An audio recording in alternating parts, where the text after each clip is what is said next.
Yes. All right. Let's talk about Unit 3. We have approximately 50 questions that we're going to cover. So let's get after it. All right. It's everything to do with factoring. Okay. So 1, 2, and 3, you're literally just taking the terms and figure out what the greatest common factor is. In other words, GCF. And that's all you're finding. You're finding GCF. You're not doing anything with it. All right. So for number 1, they're both even. So they have at least a 2. You can check to see if they have more than that. But 4 doesn't go into 6. And so it's just 2. And then how many x's do they have in common? Well, they both have at least 2 because 2 goes into 6. That's what we want. So this first one's going to be 2x squared. Okay. On 2, obviously 5 goes into it. Let's check and see if 15 goes into it. Right? 15 goes into it. 15 squared is 225. And 15 times 7, I believe 19. No, 7 times 15 times 7. It does go into it. I'm just trying to give you 35 by 15. Put into it 9 times. So 15 times 1 to 1 through 5 obviously goes to itself, and 15 squared is 225. So 15, and then how many y's do they have in common? Well, they all have at least 4, so that's what I'm picking out. Okay. On 27, or sorry, on 3, you have 27, 12, 24, negative 24, and positive 24, right? If they all had a negative, you might want to take that out, but they don't all have a negative, so we'll leave the negative in there for right now. Let's see, the first term has an x, the second term has an x squared, the third term has an x, but the fourth term doesn't have a y, or doesn't have an x. The second term doesn't have a y. So it looks like I can't pull a variable out. So between 27, 12, negative 24, positive 24, what's in common? Well, I know 3 goes into that, and that's it. 6 doesn't go into it. 9 doesn't go into 12 or 24. So we're going to start. 3 is my answer here. 3 is the only thing I can pull out.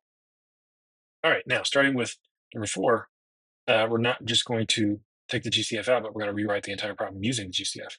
So on number 4, we're going to 15 goes into 15 and 75. So I'm going to pull the 15 out. I'm going to rewrite this as 5x plus 1.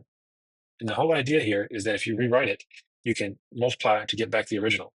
So if I multiply this back out, 15 times 5 is 75x, or it's 15 times 5x, it's 75x. 15 times 1 is 15. And pay attention to that. If my GCF is one of my factors, you have to replace it with 1 when you pull it out. Okay, there's that. On number 5, 3 goes into 3 and 15, so I'll pull out a 3. Let's see, they both have at least 3 x's in common, so I'll pull out x cubed. And they don't have anything else in common, so I'm just going to write it. That's going to be x squared. So if you have x cubed up front, the first term is x to the 5th. You simply ask yourself, what times x cubed gives you x to the 5th? Or another way of saying it is how many x's are left after you take out 3. So 3 from 5 is 2, 2 are left. And so this first term is going to be x squared y minus 5. And that's it.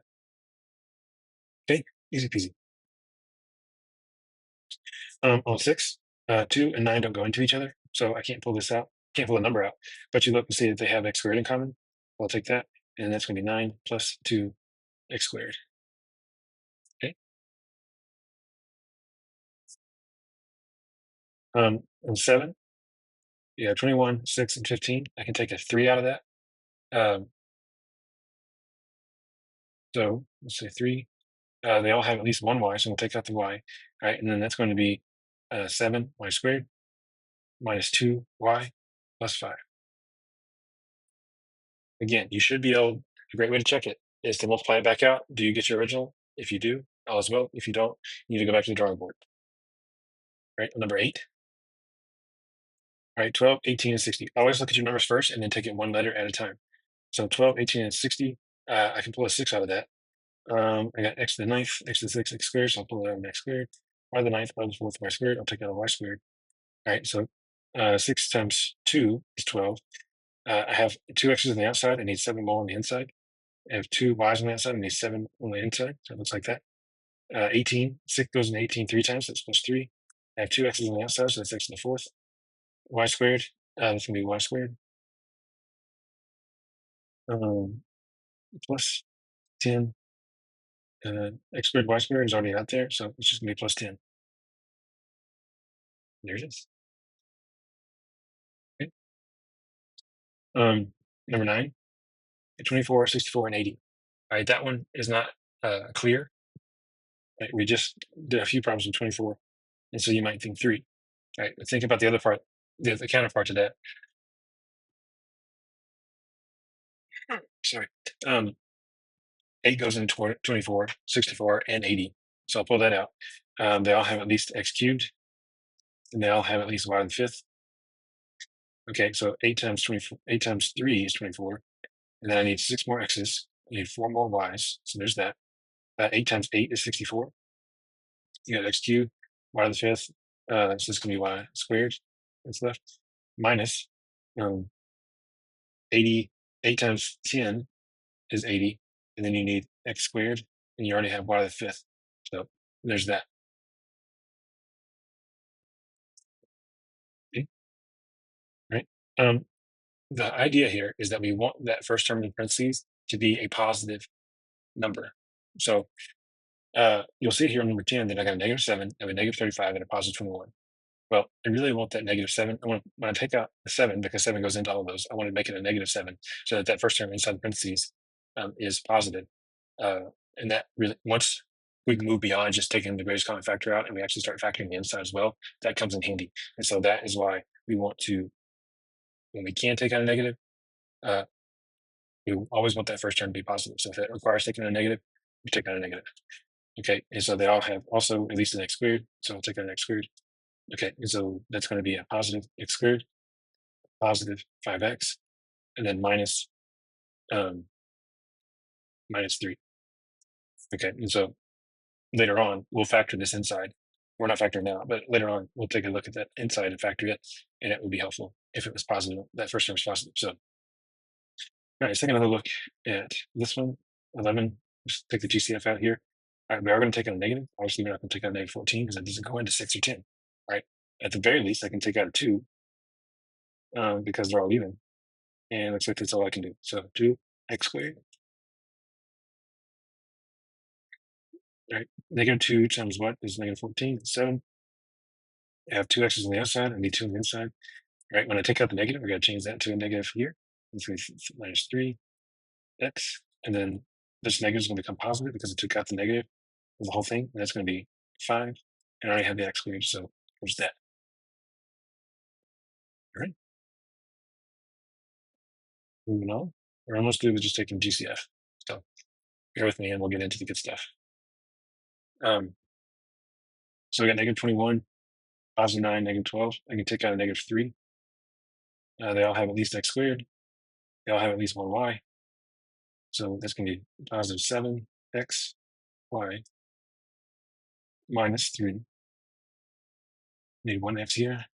I already have the y. This will be plus because of that negative I took out. This will be +4. I already have x squared y, so there's that.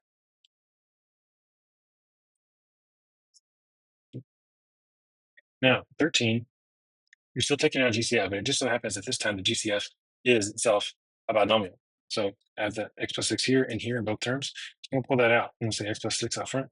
And then everything that's left, the x and 14, I'm going to put those together and it looks like this. And that's how you do that. Okay. So as long as both terms have the same thing, even if it's a parentheses, you still treat it as a GCF. So like here and here, I have x minus 1, x minus 1. I'll bring it out. And remember, if my GCF is one of my terms, I replace it with a 1. So that's going to be 3x plus 1 right there. Okay. And it doesn't matter what's in parentheses. As long as it's the same, I can pull it out. So y squared minus 8. And then I have x plus 3. Just like that. Just like that. We're done with that. Now, when it comes to factoring, once you move past greatest common factor, the next most basic form of factoring is factor by grouping, which is essentially taking GCF twice in the same problem. So what you're going to do is you're going to take the first two problems, or first two terms, group them, group the second two, and then take a GCF out of each group. Hence, factor by grouping. So I have an x. I'm going to leave with x minus 3. I'm left with x minus 3. Now, the whole point of this is you want to factor, take the GCF out a second time. So I really like that second parentheses to be x plus 3, or x minus 3, excuse me. So whatever I need to take out to get x minus 3, that's what I need to do. And so I'm going to take out a -5, and that's going to leave me with x minus 3. Okay. And then you take it out again. Right now, it looks just like 13, 14, 15. I have x minus 3, x minus 3. Okay, so I'll pull that out. And I'm left with x minus 5. Okay. 17, you do the exact same thing. First two terms, second two terms. All right, so I got x to the fourth. Now is x minus 1. Again, really want that second, I want the second x plus x minus 1 to show up. So I'm going to pull out a positive 5. It's going to be x minus 1. Okay, so that's going to be x minus 1, x to the fourth plus 5. Right?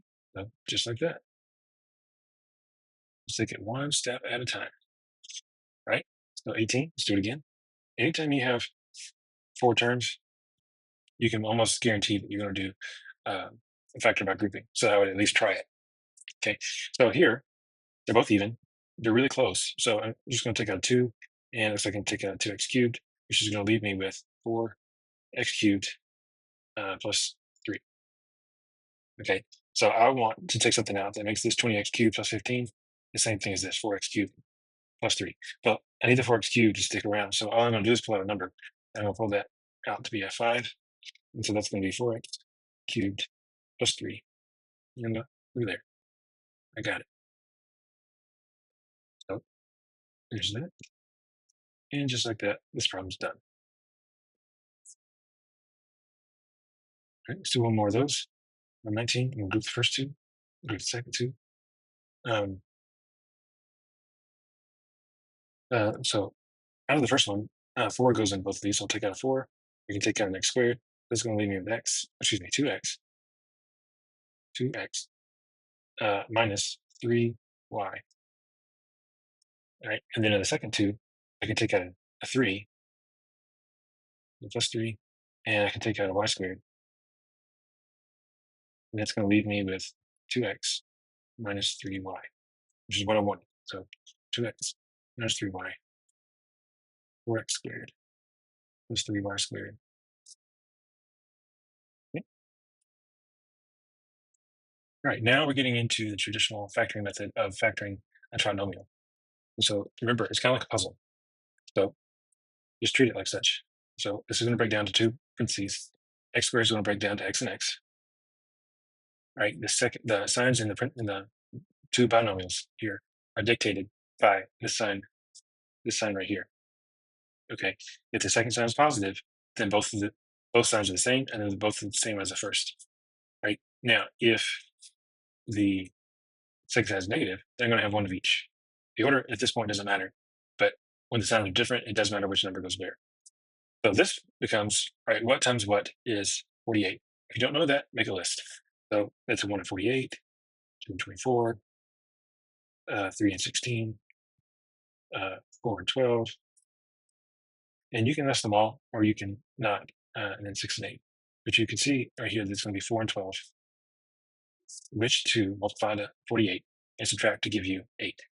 Well, it's those two. Okay, and then when you have that, how do you know which one gets which sign? Well, the highest factor, in this case 12, gets the sign of the middle term. So the middle term is positive, so it's going to be plus 12 minus 4. And that's it. And you'll notice in 21, 22, that the number out front is a positive 1. X squared is all by itself. And this is the way we prefer to factor. Okay, so if it's not like that, we can force it, which we'll look at in just a second.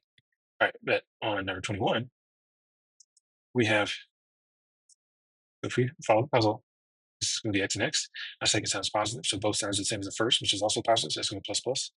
All right, and then you don't really need to know the factors of 55 to know that I'm going to need 1 and 55 here. However, if you look at it, the inside is going to give you 1x. The outside is going to give you 55x, which when you add those up, it's 56x and not 54. So here's the problem. This sign isn't negative. If it were negative, then I can manipulate this to give me that 54 in the middle.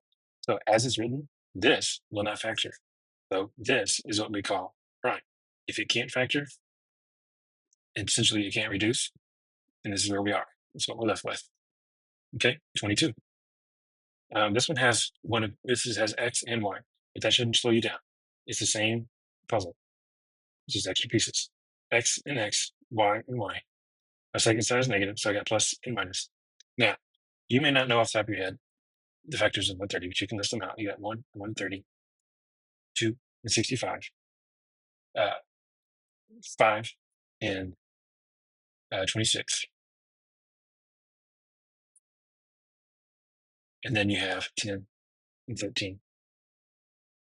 Okay. Um, Now, the question is, which of these two are going to give you um, 3 in the middle? Well, 10 and 13. So I'm going to say the highest of these two factors is 13. It gets this sign in the middle term. So that's going to be plus 13 minus 10. There you go. Right? Okay. So you'll notice in 23 that the number in front of x is, first of all, we don't even have an x squared. We have x to the 7th, x to the 6th, x to the 5th. And then the number in front of x to the 7th isn't 1.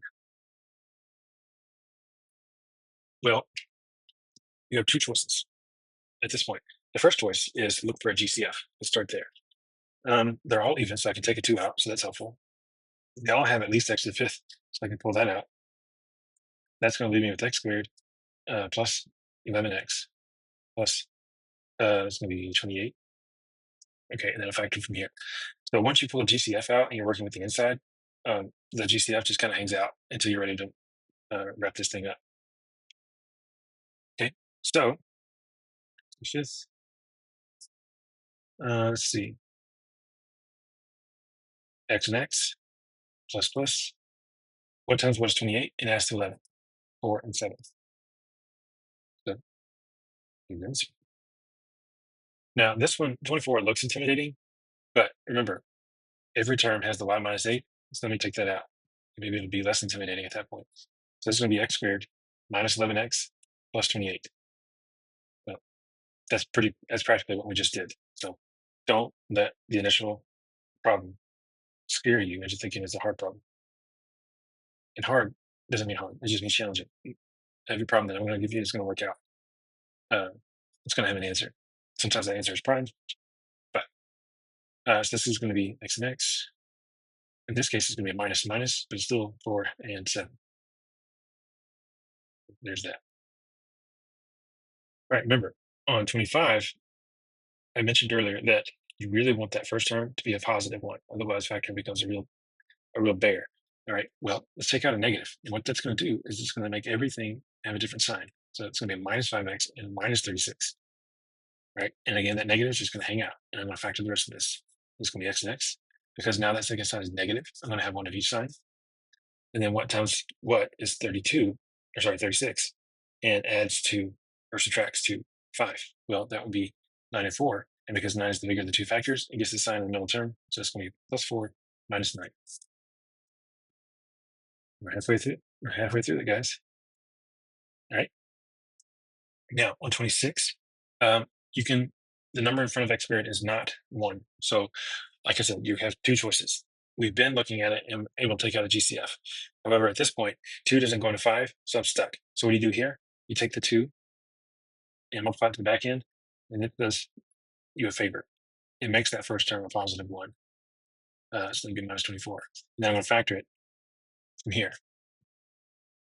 Okay, so that's going to be x squared, or excuse me, x and x. Since that's negative, that's going to be plus minus. And then and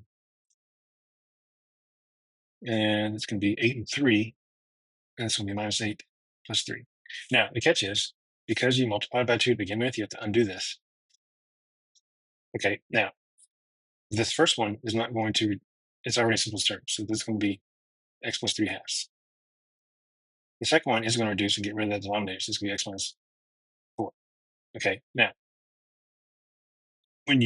after you reduce, if you have any denominators left, you take it, you kick it in front of x. So here, you're going to have 2x plus 3, x minus 4. That is your answer. Okay, let's do this again. On 27, everything can have a 5 taken out of it. So let's start there. So I can 5. It's going to leave me 3x squared minus 13x minus 10.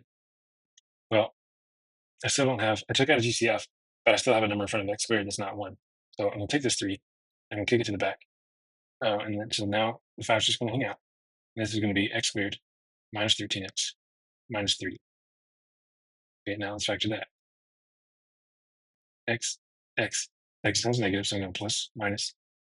Okay, what times what is 30 and subtracts, because the sides are different, yet this question subtracts to 13. It's going to be 15 and 2, and 15 is going to get the negative. But again, I multiply by 3, so now I have to divide by 3. Okay, this one, the 15 over 3 is going to reduce. This one's not, so I'm going to pick this up. All right, so my final answer is going to be 5 times 3x plus 2, and then x minus 5. Okay, here you go. All right, 28. Let's see. On 28, I can take, let's see, 16, 72, and 40.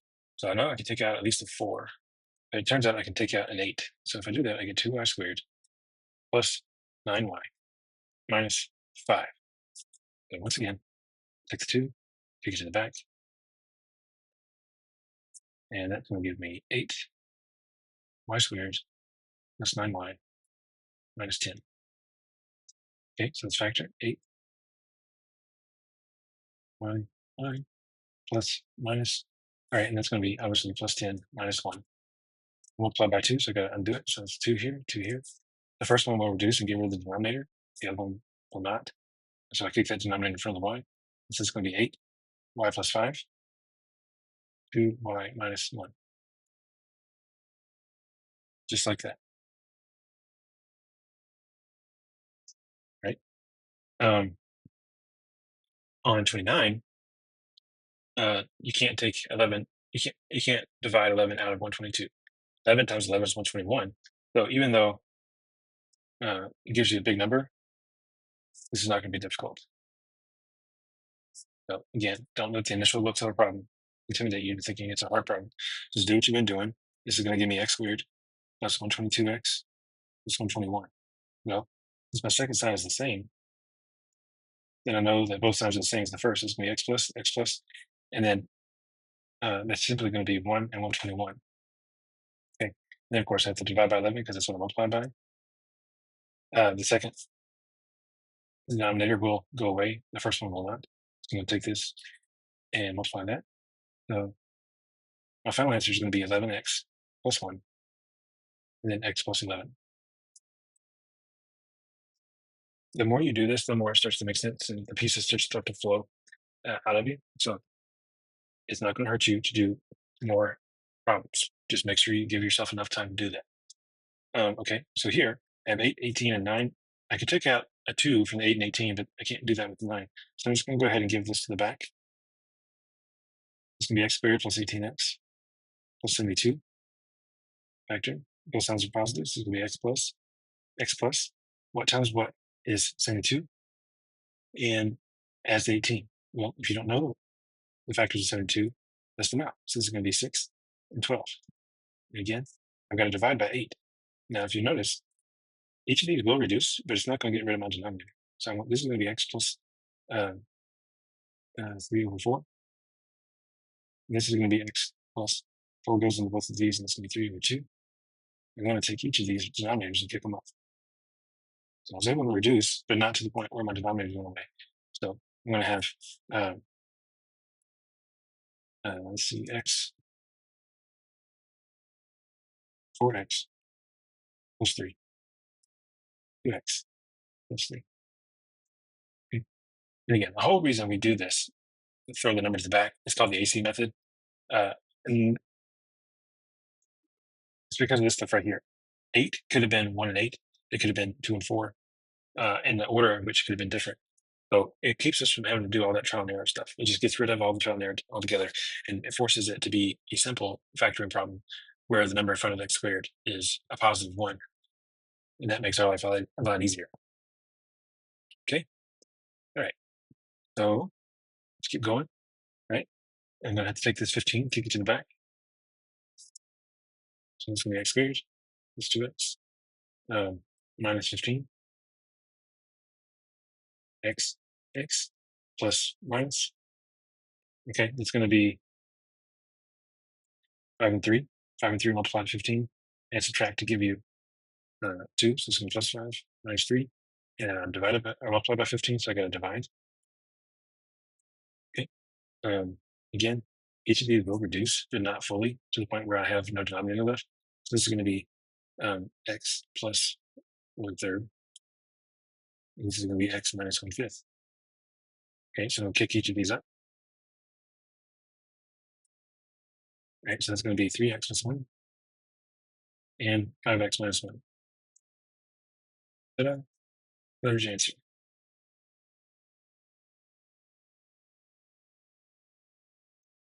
Okay, on 32, again, we want that first term to be positive.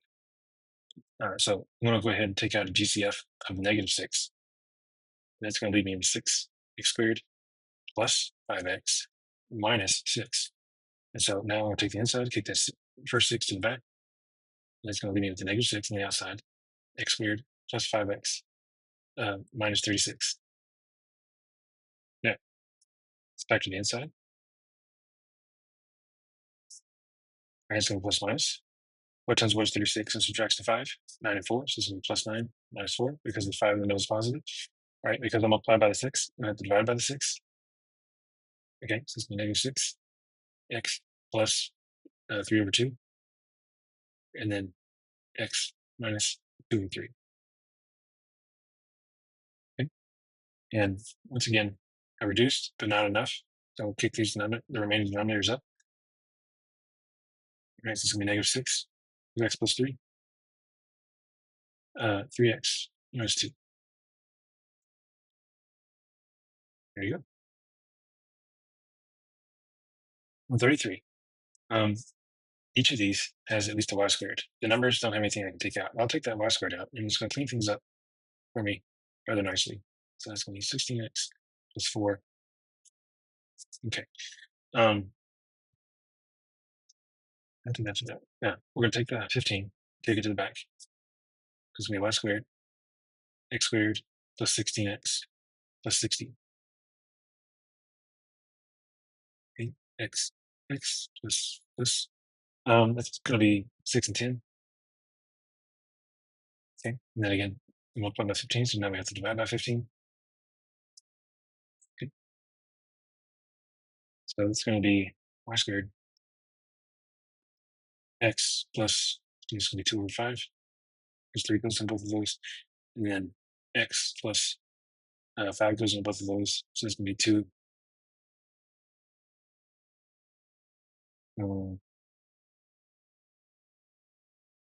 2 over 3.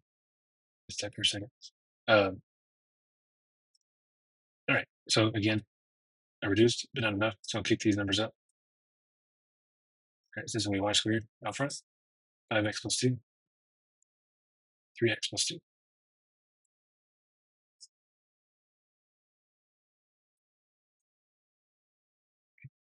Now, starting with 34, we switch gears and we start looking at some of our special cases. In this case, you have two terms separated by a minus sign. And this only works in this case. When you see something like this, where my first term is positive, or sorry, my first term I only have two terms that are separated by a minus sign, or if you can slightly manipulate it to be so.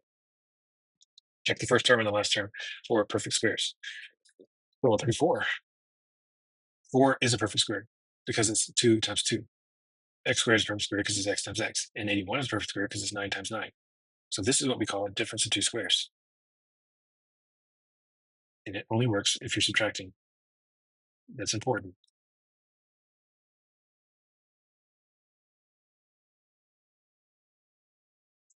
Okay. So when I factor this, I'm literally going to take the square root of both terms. The square root of 4 is 2. The square root of x is x. And the square root of 81 is 9. Both parentheses are going to be the exact same. You're just going to have one of each sign.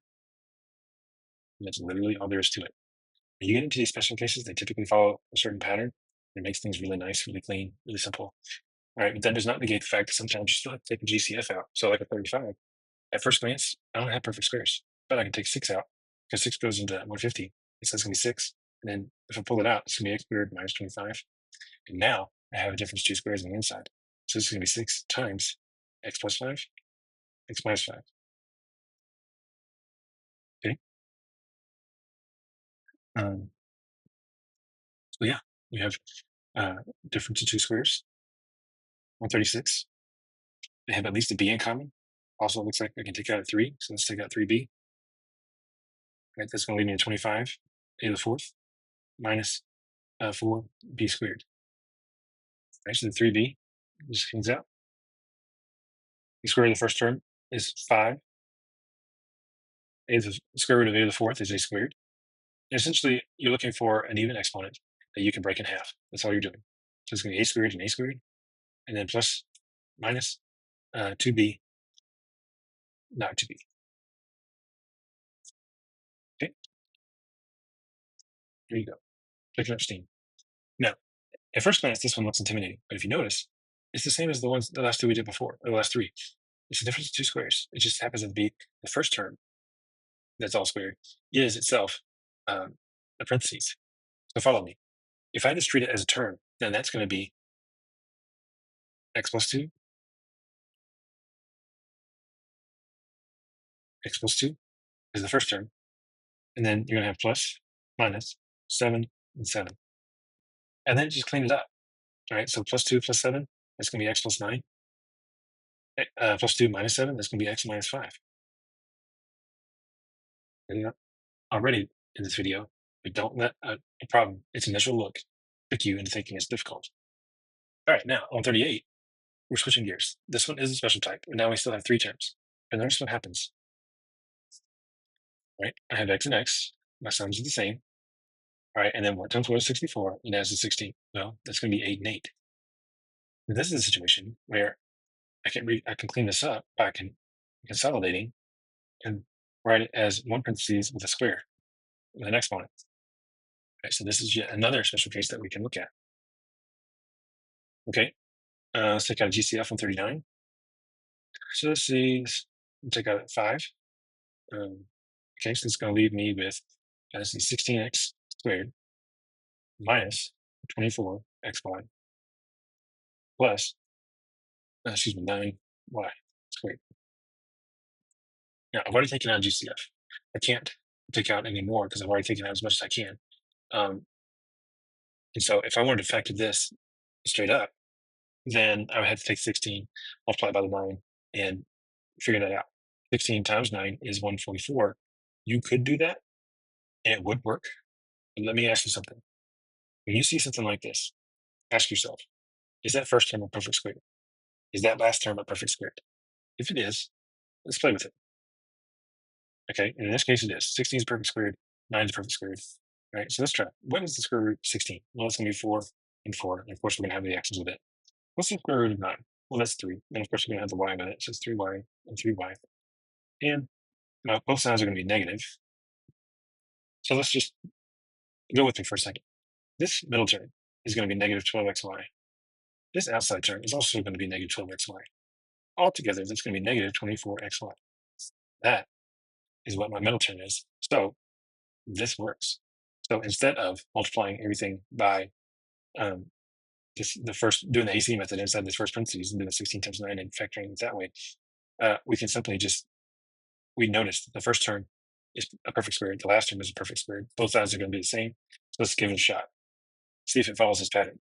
Yeah, it does. So this is going to be 5, 4x minus 3y all squared. Okay. Now on 40, you notice we have an x cubed, right? And this is where we have, so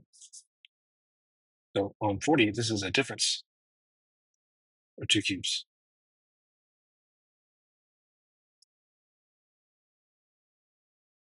And that follows this pattern. We're going to take, we have a cubed minus b cubed, and that's going to result in a binomial and a trinomial. And the binomial is a minus b, the trinomial is a squared plus ab plus b squared. So let's factor this.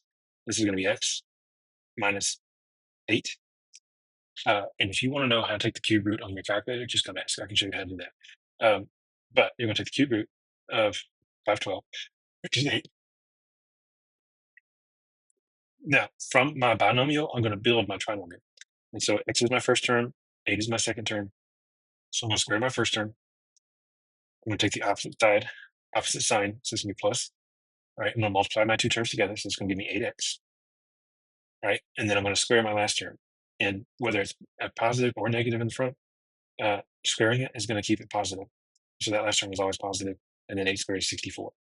So this is how you do that. And then when you get to 41, this is a difference of, a sum of two cubes.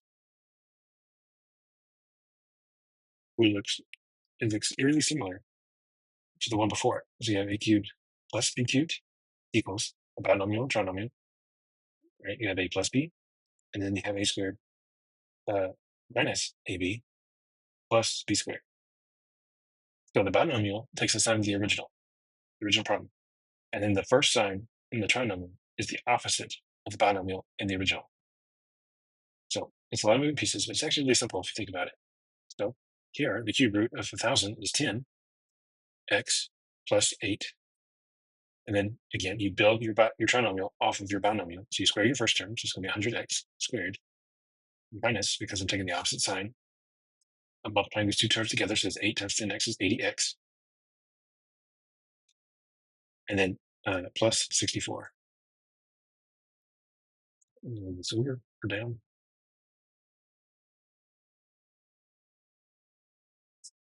Yep, so there's that. And that's how it's done. So now that you have that under your belt, let's do this. Let's do 42 with no formulas.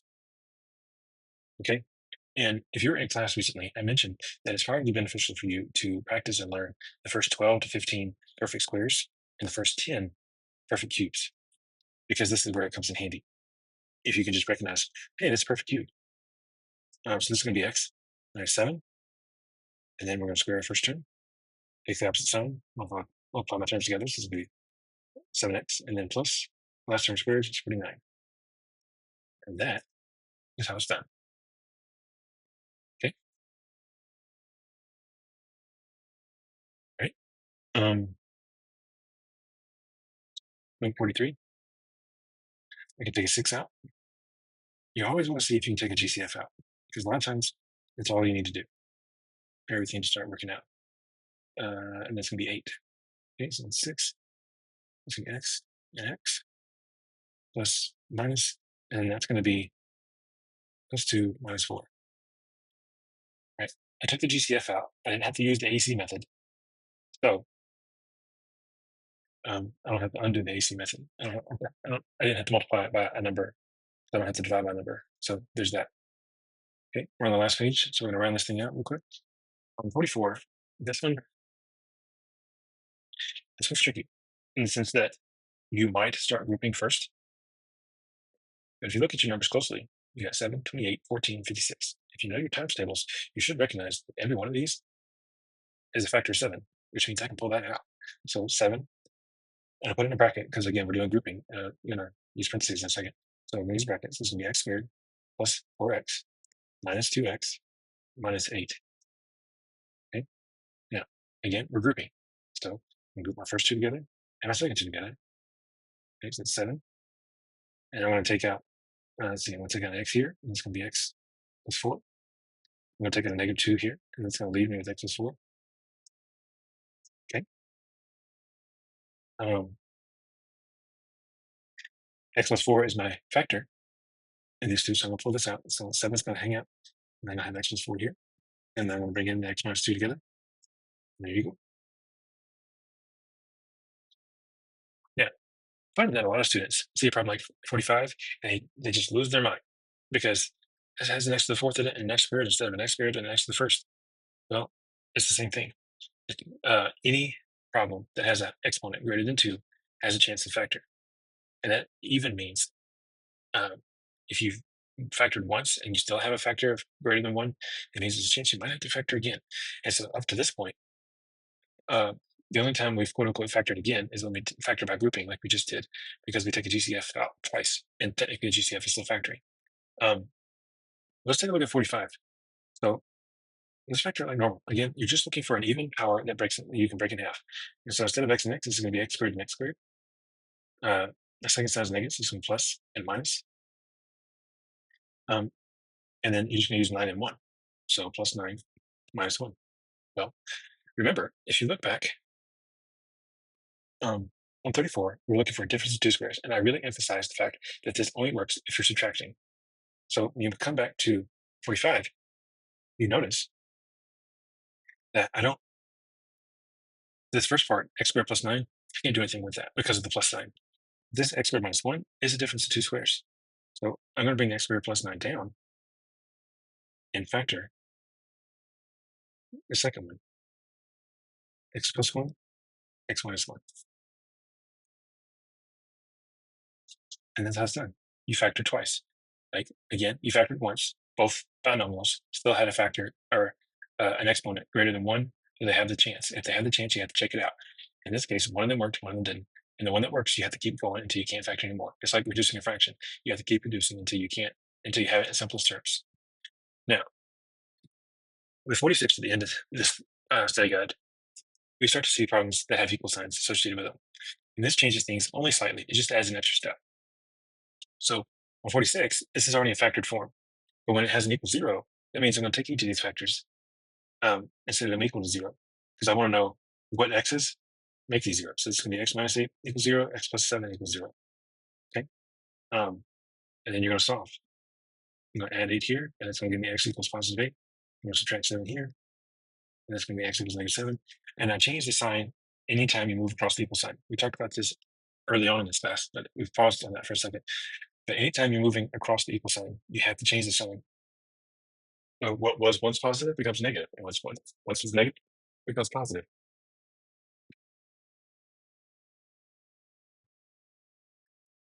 Okay? Now, you'll also notice, or at least I want to point out to you, that in your original parentheses, it was x minus 8. In your answer, it was x equals 8. And then you had positive 7. Your answer was negative 7.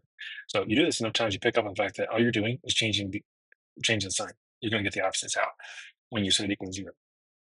Okay, so these are your answers. Okay, you have here, I need to multiply this out. Or I could multiply it out. Or you set each of these equal to 0. So this is x equals 0, x plus 11 equals 0. So you don't have to work the first one. This is minus 11. So this is x equals negative 11. So x equals 0 is one of my answers, and x equals negative 11 is one of my answers. Right? I'm starting with 48. This is not in factor form.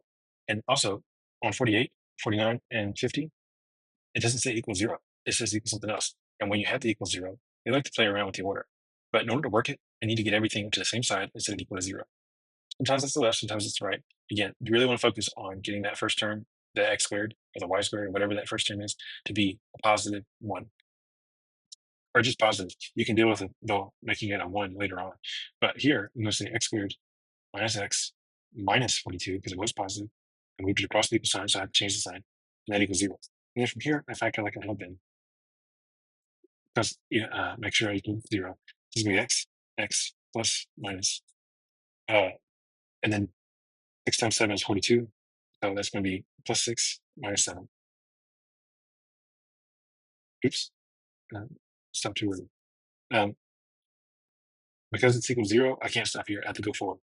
So let's see. We have to, all right, as I said on 46, you're really just going to have the opposite signs. This is going to be negative 6, positive 7. There's that. Right? On 49, you want to move the 3x over and put the whole thing in descending order, which means I'm going to start with x squared, and then I'll step down to x and then to a constant term. So this is going to be x squared minus 3x minus 4 equals 0. Okay, my factor. It's going to be x plus x minus, and it's going to be plus 1 minus 4. Plus 1 minus 4. And so x equals negative 1, positive 4. Okay. Now, on 50, which is the last one, again, we want to get everything to the same side, so equal to 0, right? And while there's two terms on the right side, x squared is positive on the left side. I'm going to move everything to the left side. So it's going to be x squared plus 12x plus 36 equals 0. And I factor this, we get x plus, and then what times what is 36? And that's 12. Well, that's 6 and 6. Okay, those are the same. So I only need to use one. And so the answer here is going to be x to the negative 6. 6, x to the negative 6. And so even though there's two, it's the same parentheses. So that's my answer. All right? Yeah. That's it for the study guide. And if you have any questions, please schedule some time during office hours, and I will see you in class.